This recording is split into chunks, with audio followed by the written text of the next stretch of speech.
Vote পেরোতেই এবার উল্টো সুর শতাব্দীর গলায়। মোহাম্মদ বাজারে আজ সংবর্ধনা সভায় শতাব্দী বলেন, লোকসভা ভোট সবাই নিজের মতো করেছে, আগে করতো না। প্রসঙ্গত ভোটের আগে কর্মী সম্মেলনে গিয়ে আক্ষেপের সুরেই শতাব্দী বলেছিলেন, পঞ্চায়েত পুরসভা ভোটে নিজের বা আত্মীয়দের জেতানোর জন্য যে কাজ করে লোকসভা ভোটে সেটা করে না। কিন্তু লোকসভায় বিপুল ভোটে জেতার পর ভুল বদল করেছেন শতাব্দী রায়। তবে যেভাবে ভোট প্রচারে গিয়ে উন্নয়ন নিয়ে ক্ষোভের মুখে পড়তে হয়েছে, তার থেকে শিক্ষা নিয়ে এবার আগে থেকেই সতর্কবাণী শোনালেন শতাব্দী। তিনি বলেন, বারবার জয়ী হওয়া মানে দায়িত্ব বেড়ে যাওয়া। যে টাকা ধার্য করা হবে সেই কাজ তাড়াতাড়ি করতে হবে। 15 বছরের অভিজ্ঞতা থেকে বলতে পারি, আগে বলেন কাজ করব, কিন্তু সেটা পরে করবে না কেউ। আমি বারবার বলে যাই, কাগজ দাও, টাকা ফেরত গেলে লোকের কাছে আপনাদের কৈফিয়ত দিতে হবে। 2026 সাল এসে গেল, আবার একটি ভোট, তাই বসে থাকবো না। পরে সংবাদ মাধ্যমের মুখোমুখি হয়ে শুভেন্দু অধিকারীর গতকালের বিজেপির বৈঠকের মন্তব্যকে কটাক্ষ করেছেন বীরভূমের সাংসদ শতাব্দী রায়। সেটা আমিও শিখেছি। আপনাদেরকে বলা যে বারবার জয়ী হওয়া মানে দায়িত্ব অনেক বেড়ে যাওয়া। আমি যারা আমার দল থেকে একবার গেছে তাদেরকে আমি বলছি, তোমরা তো খুব খুশিতে আছো, এই জন্য তোমাদের কাছে লোকের এক্সপেকটেশন থাকছে না। ওদের প্রথমবার এসছো, ঠিক আছে, এই কাজটা করো, এরকম করবে, বা আগে কেন হয়নি এর প্রশ্নও করবে না। তবে দিদি এটা করবেন, দাদা এটা করবেন, এটুকুই করবেন। কিন্তু আমাদের যেহেতু এতগুলো বছর হয়ে গেছে, আমাদের দায়িত্ব অনেক বেড়ে গেছে, আমাদের উত্তর দিতে হবে অনেক বেশি, আমাদের কাজ করতে হবে অনেক বেশি, যেখানে ইচ্ছে প্রয়োজন অনেক বেশি, ক্ষমতা অনেক কম। তাই জন্য বলবো যে এলাকায় যে জিনিসগুলো চাইবেন, আমরা এলাকায় গিয়ে গিয়ে সেই প্রয়োজনগুলো মেটানোর চেষ্টা করবো ক্ষমতার মধ্যে, সেগুলো আপনারা দেবেন। এবং দয়া করে যে টাকাটা স্যাংশন করা হবে তার যে প্রসিডিওর আছে, যে পাঠানো ডিএম অফিসে, বিডিও অফিসে, তাড়াতাড়ি করে কাজটা কিন্তু তাড়াতাড়ি করতে হবে।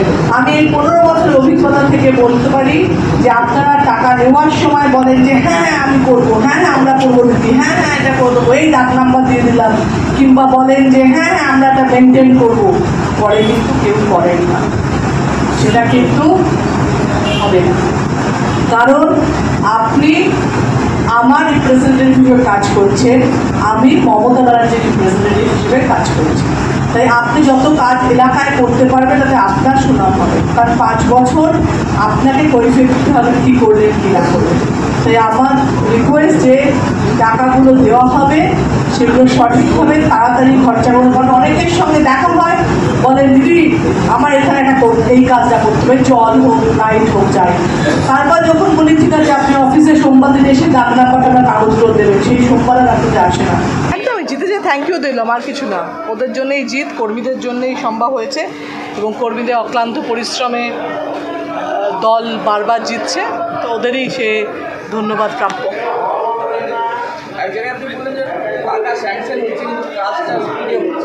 হ্যাঁ, অনেক জায়গায় হয়ে যায় যে টাকা স্যাংশন হলো, সেটা ওরা কাগজ জমা দিচ্ছে, দেরি হয়ে যাচ্ছে, কিংবা অনেক দিন সময় কেটে যাচ্ছে, অনেকে বুঝতেই পারে না কোথায় টাকা দেবো। এখনও পর্যন্ত সেই স্কিম যেটা জমা দিতে হয় বিডিও অফিস থেকে, ডিএম অফিস থেকে, আবার সেই কাগজ স্যাংশন করে আনতে হয়, সেটা জানি না। এখন তো পোর্টাল হয়েছে, পোর্টালও আরও বেশি কঠিন, সবার জন্য তো এখনও পোর্টাল অভ্যস্ত নয়, ওই জন্য দেরি হয় অনেক সময়। সেটা যেন না হয় সেটা বললাম, কিছু ব্যাপার নয়। ওরও কে কী বললো, কী অভিযোগ করলো সেটা নয়, কোনো কাজ যেটা পোর্টালে আছে, পোর্টালের সিস্টেম আছে, সেই সিস্টেমগুলো সবাই অভ্যস্ত এখনও হয়নি, সেটা অভ্যস্ত হতে হবে, তাড়াতাড়ি করতে হবে কাজগুলো। কারণ তা না হলে টাকা ফেরত আসতে হয়, আমাকে টাকা তুলে নিতে হয়, কারণ পরের স্কিমগুলো দিতে হবে বলে।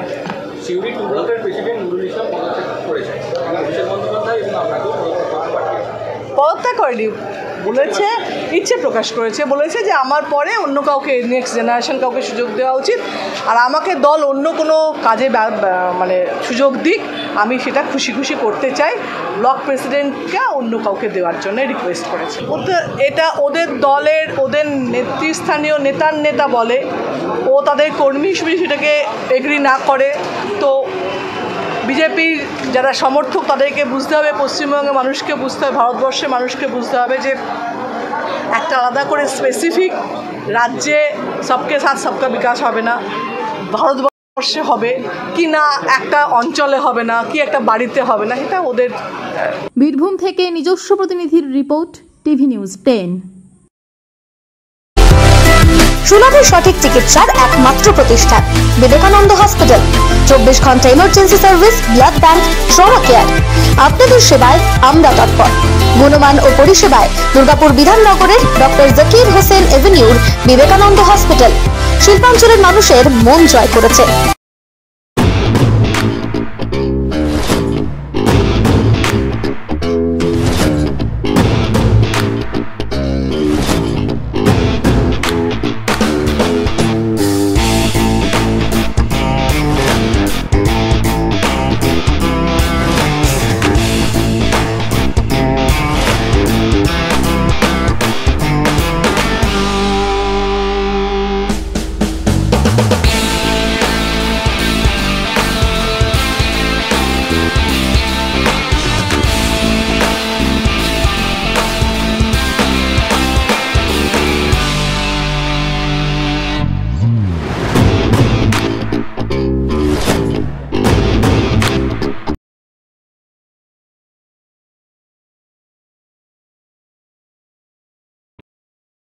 সবার আগে খবরের আপডেট পাওয়ার জন্য সাবস্ক্রাইব করুন আমাদের ইউটিউব চ্যানেল এবং ক্লিক করুন বেল নোটিফিকেশন আইকনে।